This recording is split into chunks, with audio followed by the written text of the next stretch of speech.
नमस्कार, news our के खास कार्यक्रम चार बड़ी खबर में आपका स्वागत है। मैं हूं आपके साथ रूबी। तो आज की पहली बड़ी खबर में हम बात करेंगे दिल्ली की, जहां फरवरी में होने वाले विधानसभा चुनाव से पहले सियासत गर्मा गई है और देश के मुखिया ने आपको जमकर लताड़ा है। वहीं दूसरी बड़ी खबर में बात होगी महाराष्ट्र की, जहां राजनीतिक समीकरण बदलते हुए नजर आ रहे हैं और विपक्ष सत्ता पक्ष की तारीफ करते दिखाई दे रहा है। वहीं तीसरी बड़ी खबर में जिक्र करेंगे बिहार का, जहां बीपीएससी की 70वीं पीटी परीक्षा को रद्द कर दोबारा लेने की मांग को लेकर बिहार में बवाल खत्म नहीं हो रहा। आमरण अनशन के साथ ही सड़क और ट्रेनों को बाधित किया जा रहा है। वहीं चौथी और आखिरी बड़ी खबर उत्तर प्रदेश से है, जहां लखनऊ में नगर निगम अवैध तरीके से शहर में रहने वाले 2 लाख बांग्लादेशियों पर बड़ी कार्रवाई करने वाला है। क्या होगी कार्रवाई, जानेंगे इसी कार्यक्रम में। तो आइए शुरू करते हैं चार बड़ी खबर।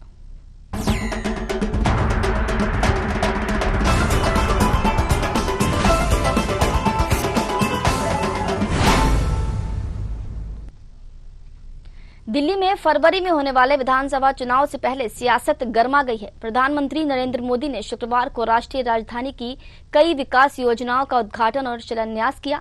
इसी क्रम में प्रधानमंत्री ने अशोक विहार स्थित स्वाभिमान अपार्टमेंट में झुग्गी झोपड़ी पुनर्वास परियोजना के तहत लाभार्थियों को फ्लैटों की चाबी सौंपी।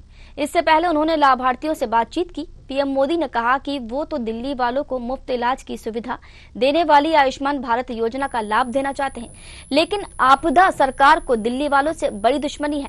पूरे देश में आयुष्मान योजना लागू है, लेकिन इस योजना को आपदा वाले यहाँ दिल्ली में लागू नहीं होने दे रहे।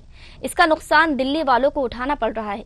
पीएम मोदी ने कहा कि देश भली भांति जानता है कि मोदी ने कभी अपने लिए घर नहीं बनाया, लेकिन बीते 10 वर्षों में 4 करोड़ से अधिक गरीबों को घर देकर उनका सपना पूरा किया है।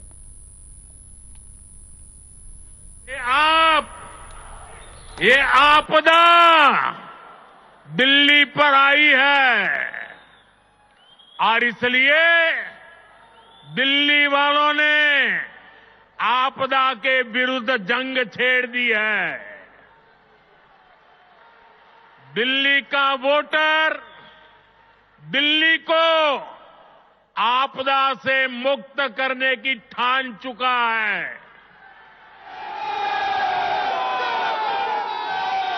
दिल्ली का हर नागरिक कह रहा है, दिल्ली का हर बच्चा कह रहा है, दिल्ली की हर गली से आवाज आ रही है, आपदा को नहीं सहेंगे, बदल के रहेंगे। दिल्ली में ज्यादातर सड़कें, मेट्रो, बड़े बड़े अस्पताल, बड़े बड़े कॉलेज कैंपस, ये सब केंद्र सरकार ही बना रही है।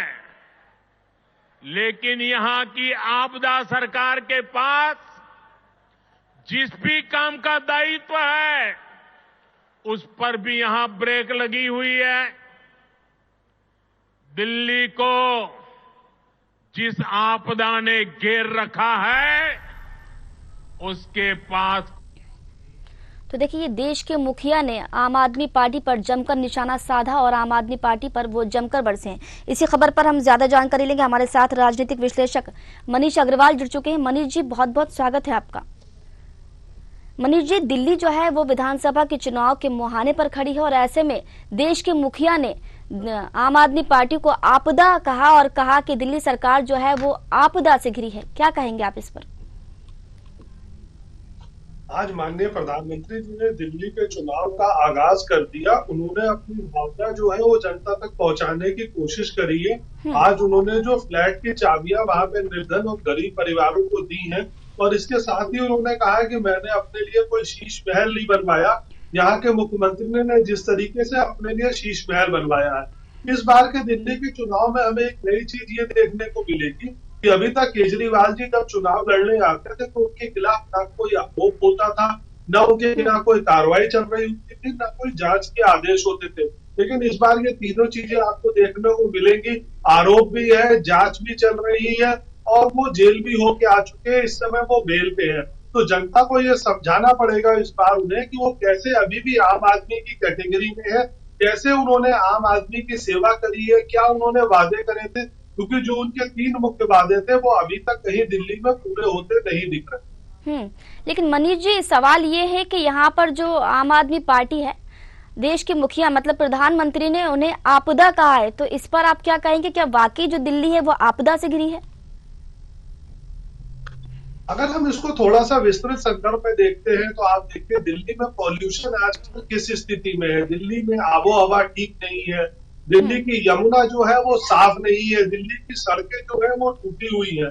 अब जो सरकार 3 बार के मुख्यमंत्री है, 10 साल से शासन कर रहे हैं, वो कहते हैं हमें फिर मौका दीजिए, हम इसको सही करेंगे। तो इसका मतलब उन्हें सिर्फ शासन करने के लिए मौका चाहिए। और आप देखिए इस बार अरविंद केजरीवाल जी की आधी से ज्यादा कैबिनेट जेल जा चुकी है, बेल करा चुकी है और कुछ आगे जेल जाने को तैयार है। तो जो वो करप्शन का मुद्दा लेके आते थे, जिस मुद्दे पे उनकी सरकार बनी थी, कॉमनवेल्थ गेम्स के करप्शन के मुद्दे पे उन्होंने वहां से कांग्रेस की सरकार को हटाया था। आज वो चारों तरफ से करप्शन के ही मुद्दे में घिरे नजर आते हैं। तो अब उन्हें जनता को समझाना बड़ा मुश्किल होता जा रहा है कि उनमें क्या ऐसा नया है जो बाकी और पार्टियों में नहीं था, जिनका वो विरोध करते थे। मनीष जी, यहाँ पर एक सवाल और उठता है कि पूरा देश जो है वो आयुष्मान कार्ड योजना का फायदा उठा रहा है। इसकी क्या वजह माना जाए जो दिल्ली में ये अभी तक लागू नहीं की गई है? केजरीवाल जी हमेशा विरोध की राजनीति करते हैं। केंद्र जो भी स्कीमें लाता है वो उसका विरोध करते हैं, उसके पैरेलल अपनी स्कीम लाने की कोशिश करते हैं। लेकिन उन्हें हमेशा ये ध्यान रखना चाहिए कि राज्य सरकार और उसमें भी एक केंद्र शासित प्रदेश की सरकार के पास अपने सीमित संसाधन होते हैं। अगर वो केंद्र सरकार की मदद नहीं लेना चाहते तो उसमें जनता का नुकसान होता है, उनका कोई नुकसान नहीं होता।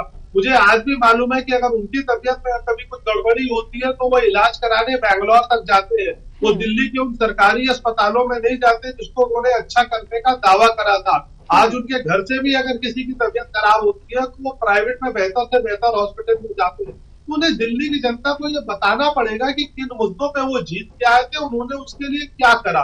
और आज उनके साथ मुश्किल यही है कि उनके पास कुछ बताने को नहीं है, उनके पास सिर्फ विरोध की राजनीति करने को है। लेकिन विरोध की राजनीति बहुत दिन तक चल नहीं पाती। आपको हमेशा केंद्र सरकार के साथ चलना होगा। जब दिल्ली में कॉमनवेल्थ गेम्स हुए थे, शीला दीक्षित जी की सरकार थी, तो उसमें भी केंद्र की सरकार दूसरी भी थी और कांग्रेस की भी थी। लेकिन शीला दीक्षित जी ने कभी ऐसा विरोधाभास नहीं करा। केंद्र और राज्य सरकार जनता की बेहतरी के लिए सामने से बना के चलते। ठीक है मनीष जी, बहुत बहुत शुक्रिया आपका, आप जुड़ो और तमाम जानकारी आपने साझा की।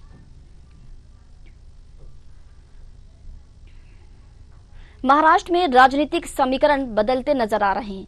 जहां डिप्टी सीएम अजित पवार और शरद पवार के बीच सुलह की अटकलें चल रही हैं, वहीं इसके बीच शिवसेना उद्धव ठाकरे गुट के सांसद संजय राउत ने सीएम देवेंद्र फडणवीस की तारीफ की है। जी, दरअसल महाराष्ट्र के गढ़चिरौली में 11 नक्सलियों ने आत्मसमर्पण किया।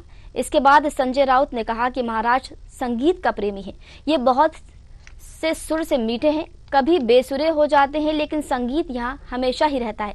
हमारी महाराष्ट्र की राजनीति में यहाँ सुर और ताल हमेशा रहा है। बता दें कि बात है कि हमने देवेंद्र फडणवीस का अभिनंदन किया है। क्यों किया है? क्योंकि सरकार ने अच्छा काम किया है। हमारा महाराष्ट्र से नाता रहा, ये राज्य हमारा है और यहाँ गढ़चिरौली जैसे जिले भी हैं जहाँ नक्सलवाद के, और अगर नक्सली आत्मसमर्पण करते हैं तो संविधान का मार्ग अपनाते हैं तो हम उसका स्वागत करेंगे। चलिए इस खबर पर ज्यादा जानकारी लेंगे। हमारे साथ वरिष्ठ पत्रकार एएल द्विवेदी जी जुड़े हुए हैं।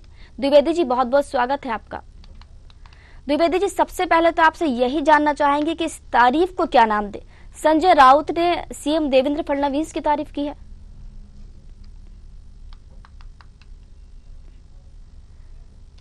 द्विवेदी जी, आपकी आवाज हम तक नहीं पहुंच पा रही है।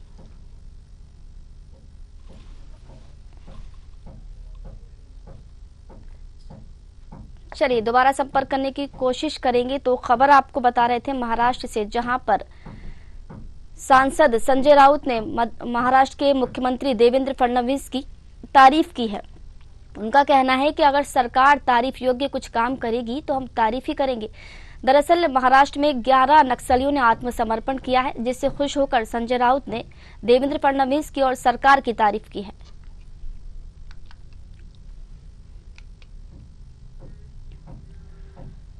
इसके साथ ही संजय राउत ने कहा कि महाराष्ट्र से जो नाता है, ये राज्य हमारा है और यहाँ गढ़चिरौली जैसे जिले भी हैं।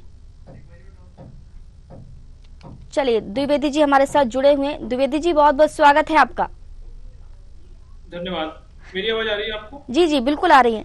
द्विवेदी जी सबसे पहले तो आपसे जी जी ये एक राजनीति समीकरण है और देखिए कोई भी अच्छा अगर काम करता है तो निश्चित तौर पर उसकी तारीफ करना लाजमी बनता है जी। कहीं ना कहीं जिस प्रकार से ये तारीफ उनकी कही है तो एक बड़ा सा जो गढ़चिरौली में एक बड़ा आत्मसमर्पण हुआ है, ये बहुत ही अच्छी दिशा में एक अच्छा कदम है क्योंकि वहां पर कहीं ना कहीं नक्सलवाद से वह क्षेत्र पूरा घिरा हुआ था और वहां पर बहुत ही एक जन समस्याएं हुआ करती थी। लेकिन इस प्रकार से 11 नक्सलियों ने वहां पर जो आत्मसमर्पण किया है तो ये जनता के बीच एक मैसेज गया है कि कहीं ना कहीं सरकार एक अच्छा काम कर रही है जिसके आधार पर इस प्रकार का आत्मसमर्पण नक्सली कर रहे हैं। तो ये कहीं ना कहीं एक उचित कदम है, तो इसको लेकर के कहीं ना कहीं उन्होंने सीएम फडणवीस की तारीफ की है। द्विवेदी जी शरद पवार और अजित पवार हैं जो इन दोनों के बीच बर्फ जो है वो पिघलती हुई नजर आ रही है। हालांकि मौसम सर्द है, बर्फ तो पिघलनी नहीं चाहिए, लेकिन फिर भी इनके बीच बर्फ जो है वो पिघलती हुई नजर आ रही है। कैसा देखते हैं आप इसे? देखिए राजनीति में कोई किसी का छोड़ नहीं होता। राजनीति एक ऐसी चीज है कि कभी भी कोई भी कभी भी अपना पलड़ा बदल सकता है, पाला बदल सकता है, लेकिन यहाँ पर कयास और संभावनाएं जताई लगा सकते हैं। लेकिन आने वाले वक्त में ही ये पता चलेगा कि किस दिशा में राजनीति महाराष्ट्र की जा रही है। लेकिन निश्चित तौर पर अगर सरकार अच्छा काम करती है तो उसकी तारीफ होना लाजमी बनता है। जिस प्रकार से जो तारीफ की गई है आत्मसमर्पण को लेकर के, कहीं ना कहीं एक अच्छे दिशा में एक अच्छा कदम है सरकार का। अगर इसी प्रकार से आत्मसमर्पण ज्यादा से ज्यादा नक्सली करेंगे तो निश्चित तौर पर महाराष्ट्र से जो एक बड़ी नक्सल समस्या है उसका कहीं ना कहीं निदान होगा। बिल्कुल। द्विवेदी जी अभी कुछ दिन पहले जो केंद्रीय गृह मंत्री अमित शाह है उन्होंने भी ये ऐलान किया था कि 2026 तक प्रदेश के और जो नक्सलाइट एरिया हैं उनको नक्सल मुक्त कर देंगे। तो क्या उसी कदम में एक और कदम है उसी राह पर? निश्चित तौर पर देखिए उनका केंद्रीय गृह मंत्री अमित शाह जी ने लगातार कई राज्यों के दौरे किए थे। अभी में भी वह छत्तीसगढ़ गए थे और वहां पर भी उन्होंने एक बहुत ही कॉन्फिडेंशियल मीटिंग ली थी और उन्होंने वहां पर भी यही मैसेज दिया है कि नक्सल को क्षेत्र से खत्म करना है, देश से और क्षेत्र से। मतलब हर राज्य में जहां जहां ये एक समस्या बन रही है उसको धीरे धीरे कहीं ना कहीं इस पर लगाम लगानी है। इसी दिशा में हो सकता है महाराष्ट्र में जो सरकार ने एक कार्य किया है कहीं ना कहीं एक अच्छा कार्य किया है। और छत्तीसगढ़ में भी अगर हम बात कर लेते हैं वहां पर भी लगातार सर्च ऑपरेशंस चल रहे हैं और लगातार वहां से भी ऐसी खबरें आती हैं कि कई लोग आत्मसमर्पण वहां पर भी कर रहे हैं। तो अगर इसी प्रकार से कार्य होता रहा तो आने वाले समय में जो 2026 आपने बताया उसमें नक्सल में एक बड़ा विराम लगेगा जो समस्या है। जी बिल्कुल। द्विवेदी जी बहुत बहुत शुक्रिया आपका जुड़ने के लिए और तमाम जानकारी हम तक पहुंचाने के लिए। चलिए तीसरी बड़ी खबर में बात करेंगे बिहार की, जहां बीपीएससी की 70वीं पीटी परीक्षा को रद्द कर दोबारा लेने की मांग को लेकर बिहार में बवाल खत्म नहीं हो रहा। आमरण अनशन के साथ ही सड़क और ट्रेनों को बाधित किया जा रहा है। पप्पू यादव अपने समर्थकों के साथ रेल चक्कर रोकते नजर आए। तो प्रशांत किशोर के आमरण अनशन का आज दूसरा दिन है। आंदोलन की घोषणा के बाद पूर्णिया के सांसद पप्पू यादव खुद पटना में रेलवे ट्रैक पर ट्रेन रोकने पहुंच गए। वहीं इस आंदोलन को देखते हुए विभिन्न रेलवे स्टेशन पर सुरक्षा के पुख्ता इंतजाम किए गए। भारी संख्या में सुरक्षा बलों को लगाया गया। पप्पू यादव के साथ बड़ी संख्या में अभ्यर्थी और कार्यकर्ता मौजूद रहे। जन सुराज अभियान के सूत्रधार प्रशांत किशोर बीपीएससी छात्रों के साथ बिहार की ध्वस्त शिक्षा व्यवस्था के खिलाफ 5 मांगों को लेकर लगातार दूसरे दिन पटना के गांधी मैदान में आमरण अनशन पर बैठे हुए हैं।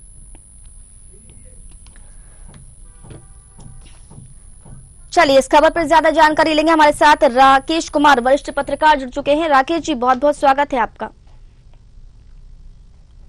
राकेश जी बिहार में बीपीएससी परीक्षा को लेकर जो बवाल मच रहा है, क्या वाकई नेताओं को छात्रों के भविष्य की परवाह है या फिर जो नेता हैं वो उन्हें अपनी भविष्य की चिंता सता रही है?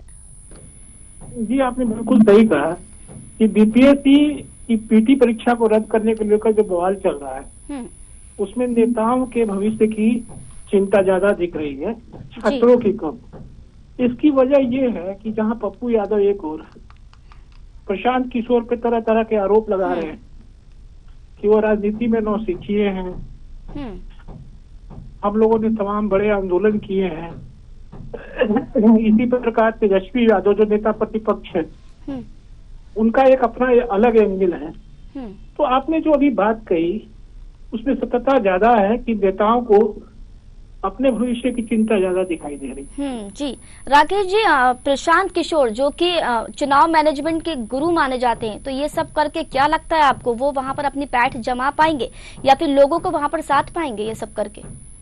देखिए, बिहार जो रहा है वो छात्र आंदोलन की भूमि रही है। 77 का जेपी आंदोलन सबको याद होगा, जयप्रकाश नारायण जी के नेतृत्व में जो आंदोलन हुआ। तो जो भी छात्र आंदोलन होते हैं या छात्र जहां एकत्रित होते हैं, छात्रों के जहां हित होते हैं, वहां नेता उनके साथ खड़े होते हैं। लेकिन ये बीपीएससी की जो परीक्षा, पीटी परीक्षा रद्द करने को लेकर जो आंदोलन चल रहा है, उसमें वो भी इस वक्त पे, जब कल यानी कि 4 तारीख को बीपीएससी की रद्द पीटी परीक्षा होनी है, फिर से होनी है पटना में, और उससे एक दिन पहले आज पप्पू यादव ने सचिवालय हॉल पे ट्रेनें रोकी, प्रशांत किशोर धरना पे बैठे हुए हैं गांधी मैदान में, उन पे एफआईआर भी दर्ज की जा चुकी है। इसलिए एफआईआर हुई है कि उन्होंने बिना प्रशासन की अनुमति के वहां पे धरना दिया है, और प्रशासन ने धरना प्रदर्शन के लिए गर्दनी बाग में जगह निर्धारित कर दी है। इसके बावजूद पप्पू यादव प्रशांत किशोर वहां धरना पे बैठे हैं। इसको लेकर उन पर एफआईआर भी की जा चुकी है। तो एक और सरकार का तर्क है कि बीपीएससी की पीटी परीक्षा रद्द नहीं होगी, हर हाल परीक्षा में किसी प्रकार की अनियमितता नहीं बरती गई है। आपको हम बता दें कि 13 दिसंबर को बापू सभागार में पीटी परीक्षा हुई थी जी। वहाँ एक केंद्र बापू सभागार भी था, तो वहाँ पे कुछ अनियमितता की बात सामने आई। कुछ छात्रों को प्रश्न पत्र लेट से मिला, इसको लेकर उन्होंने तमाम आरोप लगाए कि पेपर लीक है, और उन्होंने वहां बवाल काटा, जिसके बाद बापू सभागार की परीक्षा रद्द कर दी गई थी। और 4 जनवरी को यानी कि कल वो परीक्षा होनी है, और उससे एक दिन पूर्व आज जबरदस्त बवाल पटना में देखने को मिल रहा है। जी बिल्कुल राकेश जी, बवाल पटना में हो रहा है और ट्रेन भी रोकी जा रही है, जो छात्र हैं वो भी अनशन पर बैठे हैं। लेकिन सवाल यही है कि छात्र जो यहाँ पर हंगामा कर रहे हैं, जो मांगे छात्र की हैं, कि सरकार उनकी मांगों पर ध्यान देगी या फिर कोई और विकल्प तलाश किए जाएंगे इनके लिए? सरकार इसमें बहुत सॉफ्टिकेटेड रास्ता अपना रही है, क्योंकि वो जान रही है कि ये छात्रों का मामला है। बहुत मतलब विनम्र तरीके से छात्र जो है, जो एनडीए के जो एनडीए से जुड़े दल हैं, जैसे उसमें लोजपा रामविलास, जेडीयू, भाजपा, ये तमाम जितने दल हैं, भाजपा के जिनके 2 उप मुख्यमंत्री बिहार में हैं, वो बार बार कह रहे हैं कि सरकार जो है उनकी मांगों पर गंभीरता पूर्वक विचार कर रही है, उनकी सभी मांगों को माना जाएगा, छात्र धैर्य रखे, उनकी अनदेखी नहीं होने दी जाएगी, उनके हितों का ख्याल रखा जाएगा। लेकिन जो पॉलिटिकल पार्टीज के लोग हैं, जो विपक्षी दल हैं, जिसमें जन सुराज के प्रशांत किशोर भी शामिल हो गए हैं, संयोजक हैं वो भी शामिल हो गए हैं, ये छात्रों को भड़का रहे हैं और छात्रों को मतलब आंदोलन को लपकने की कोशिश हो रही है। ये जन अधिकार पार्टी के पप्पू यादव हों या जन सुराज के प्रशांत किशोर हों या आरजेडी के तेजस्वी यादव हों, ये सभी लोग जो है वो आंदोलन को लपकना चाह रहे हैं। यानी ये दिखाना चाह रहे हैं कि आपके साथ सरकार अनदेखी कर रही है, और सबसे बड़े आपके जो हम समर्थक है, आपके हितों के रक्षक है, वो हम हैं। जी बिल्कुल राकेश जी, बिल्कुल सही कहा आपने, क्योंकि बैठक कर और सरकार से बात कर भी इस मामले को निपटाया जा सकता है, लेकिन इस मामले को वाकई तूल दिया जा रहा है। आपका फिलहाल बहुत बहुत शुक्रिया, आप जुड़े और तमाम जानकारी आपने साझा की।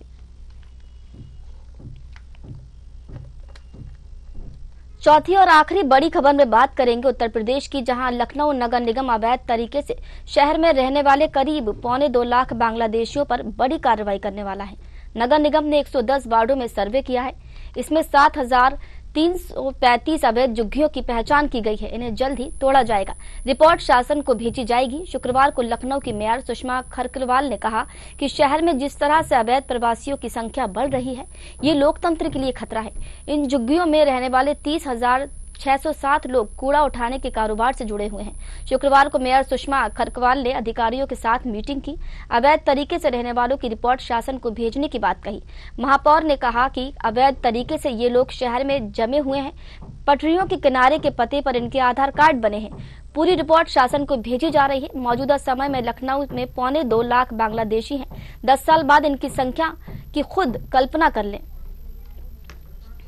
चलिए ज्यादा जानकारी लेंगे। हमारे साथ लखनऊ से ब्यूरो हेड प्रशांत राव जुड़ चुके हैं। प्रशांत, ये पिछले दिनों जो झुग्गी वासियों ने अतिक्रमण हटाने गए जो अधिकारी थे उनके साथ पिटाई की थी, तो क्या ये उन्हीं का रिएक्शन देखा जाए जो सरकार जो है इतना बड़ा कदम उठा रही है, इतनी बड़ी कार्रवाई कर रही है? अब बिल्कुल देखिए, लखनऊ नगर निगम की तरफ से बड़ी कार्रवाई की जा रही है। कुछ दिन पहले ही जो है नगर निगम कर्मियों के साथ ये जो कूड़ा बीनने वाले बांग्लादेशी आसामी लोग थे उन्होंने मारपीट की थी, जिसके बाद लखनऊ के मेयर सुषमा खरकवाल का गुस्सा फूटा था। उन्होंने लखनऊ नगर निगम के अधिकारियों को इसमें जो है लताड़ भी लगाई थी और उन्होंने डांट भी लगाई थी। आखिर में इतने दिन से आप लोग क्या कर रहे हैं? कर्मचारियों की मार से आहत लखनऊ की मेयर सुषमा खरकवाल ने बड़ा निर्णय लिया और उसके बाद जो अवैध झुग्गी झोपड़ियों में रह रहे लोग हैं उनकी गिनती कराई, जिसमें 7,335 ऐसी अवैध झुग्गियां पाई गई हैं जिनको जल्द ही समाप्त किया जाएगा। और ये रोहिंग्या बांग्लादेशी जो लोग हैं, आसामी जो लोग हैं, आसाम के किनारे जो सीमावर्ती इलाकों में रहते हैं, ऐसे लोगों को लखनऊ राजधानी से हटाया जाएगा। देखिए, पहले भी ऐसे जो लोग हैं वो कानून व्यवस्था के लिए चुनौती बने रहे हैं। कई आपराधिक घटनाओं में ये लोग शामिल रहे हैं। हालांकि व्यावसायिक रूप से कूड़ा उठाने, कबाड़ बीनने, अन्य तरीके भिक्षावृत्ति जैसे ये लोग काम करते हैं। शहर में आज के समय में अगर इनकी संख्या देखी जाए, जिस तरीके से नगर निगम की तरफ से बताया गया है कि यह लगभग 1,80,000 से ज्यादा ऐसे लोग लखनऊ राजधानी में निवास कर रहे हैं। यह सबसे बड़ा जो फेलियर है वो ये देखा जाए कि स्थानीय प्रशासन का है और इसमें केवल एक विभाग जिम्मेदार नहीं है बल्कि कई विभाग मिले जुले इसमें जिम्मेदार प्रतीत होते हैं।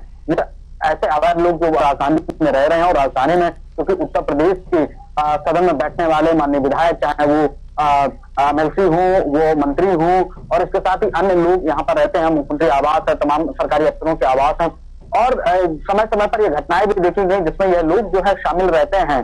कई बस्तियों और इलाकों में चोरी की घटनाएं हुई हैं। उसमें जब पुलिस ने छानबीन की है तो ऐसी बस्तियों और झुग्गियों में रहने वाले लोगों को गिरफ्तार किया था और उनसे माल बरामद किया था। उन्होंने अपना जुर्म कबूल किया था। तो निश्चित तौर से ये जो लोग हैं वो अपने व्यवसाय के लिए कुछ भी करते हैं।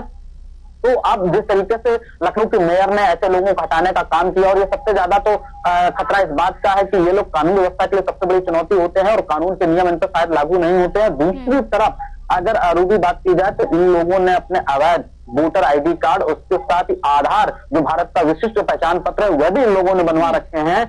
कई इलाकों में देखा जाए कि इन लोगों ने जो है अर्ध पक्के निर्माण भी कर रखे हैं। वहां पर बिजली के मीटर हैं, अन्य तरीके के उपकरण इन्होंने जो है सरकार से जो प्राप्त होते हैं वह भी ले रखे हैं। निश्चित तौर से देखिए कहीं ना कहीं बड़ी चूक हुई है, तभी ये संख्या जो है 1,80,000 के करीब शहर में इनकी हो गई है। मेयर ने यह भी चिंता जताई है कि आने वाले समय में इनकी किस तरीके से जनसंख्या बढ़ेगी ये तो समझा ही जा सकता है।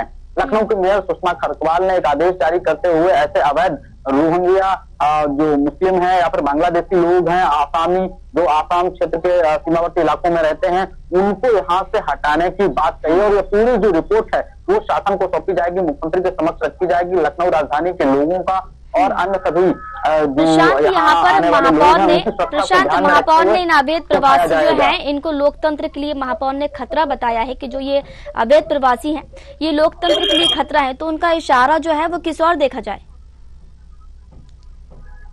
बिल्कुल देखिए, बांग्लादेश से जिस तरीके से हिंदुओं की निर्मम हत्या की जा रही है और बांग्लादेश के लोग जो भारत सरकार के, उत्तर प्रदेश सरकार के रहमो करम पर रह रहे हैं, स्थानीय जो जनप्रतिनिधि हैं, अधिकारी हैं, उनकी शरण के द्वारा यहाँ पर ये लोग जो बसे हैं उनसे कहीं ना कहीं लोकतंत्र को बड़ा खतरा है। मैं जैसे आपको बता रहा हूँ रूबी की कई बार ये आपराधिक घटनाओं में भी शामिल रहे हैं, केवल चोरी की घटनाओं में ही नहीं बल्कि हत्याओं के मामले में भी लोग शामिल रहे हैं। तो ये कहीं ना कहीं उत्तर प्रदेश के लिए चुनौती बने हुए हैं। दूसरी सबसे महत्वपूर्ण बात यह है कि ये लोग जो है लखनऊ राजधानी के 110 वार्ड में ज्यादातर कूड़ा और कबाड़ बीनने का काम दर्शान करते हैं। देखिए, लखनऊ की मेयर सुषमा भले ही इनको हटाने की बात कर रही है, लेकिन सबसे बड़ा भ्रष्टाचार अगर कहा जाए तो लखनऊ नगर निगम का भी है कि जिनको कूड़ा उठाने का ठेका दिया गया है वही ठेकेदार इनको अपने वार्डों में प्रवेश कराने को लेकर पैसे भी लेते हैं। एक तरफ नगर निगम से कूड़ा उठाने का पैसा लेते हैं, दूसरी तरफ यह कूड़ा इन जो बांग्लादेशी आसामी जो लोग हैं उनको बेचने के लेकर भी इस तरीके के आरोप है कि ये लोग उन्हें जो यहाँ प्रवेश कराते हैं, उनसे कूड़ा उठाते हैं ताकि साफ सफाई बनी रहे और नगर निगम से पैसा लेते रहे। महापौर की जो चिंता है वो जाहिर है, महापौर की चिंता जो है वो बिल्कुल जायज है, क्योंकि अगर महापौर ने जो चिंता जताई है यहाँ पर वो बिल्कुल जायज है, क्योंकि अगर इनके आधार कार्ड बने हैं, पटरियों किनारे के पते पर इनके आधार कार्ड बने हैं, तो जाहिर सी बात है आधार कार्ड बने हैं तो वोटर आईडी भी बनी होगी, और अगर वोटर आईडी बनी है तो वोट भी डालते होंगे, तो कहीं ना कहीं महापौर की जो चिंता है वो बिल्कुल जायज है। जी प्रशांत, चिंता इसलिए भी महत्वपूर्ण है, लोकतंत्र का खतरा इसलिए भी है कि लोग जिस तरीके से अपने आधार कार्ड और इसके साथ ही वोटर कार्ड है, तो ये पूरी तरीके से सत्ता संरक्षण में भी कहीं ना कहीं संरक्षित है, इसीलिए इनको लंबे समय तक फलने फूलने दिया गया है। केवल ये मुख्यमंत्री योगी आदित्यनाथ की सरकार में नहीं फल फूले हैं, बल्कि पूर्ववर्ती जो सरकारें रही हैं उस समय भी ये जो है रोहिंग्या मुसलमान हो या फिर बांग्लादेशी हो या फिर आसाम क्षेत्र के जो कहा जाए कि राज्य सीमावर्ती यानी कि दो देशों के सीमावर्ती इलाकों के रहने वाले लोग जो यहाँ पे निवास कर रहे हैं, तो वो लोकतंत्र को आने वाले समय में खतरा बन सकते हैं, क्योंकि ऐसे लोग जब इनके आधार कार्ड और वोटर कार्ड बने हैं तो राजनीतिक रूप में सक्रिय हो सकते हैं और इसके साथ ही प्रशासनिक व्यवस्थाओं में भी सक्रिय हो सकते हैं। तो कहीं ना कहीं स्लीपर सेल के रूप में यहाँ काम करेंगे और उत्तर प्रदेश के साथ ही जो भारत की संवैधानिक व्यवस्था है उसको ये नुकसान और आहत कर सकते हैं। ऐसे में जो मेयर सुषमा खरसवाल है उन्होंने चिंता जताई, लेकिन उनको अपने विभागीय कार्यों में भी इसकी जांच करनी चाहिए कि आखिर में ये वार्डों में कूड़ा उठाने का काम किस तरीके से कर रहे थे, कौन कौन अधिकारी। ठीक, बहुत बहुत शुक्रिया आपका, आप जुड़े और तमाम जानकारी आपने साझा की, बहुत बहुत शुक्रिया।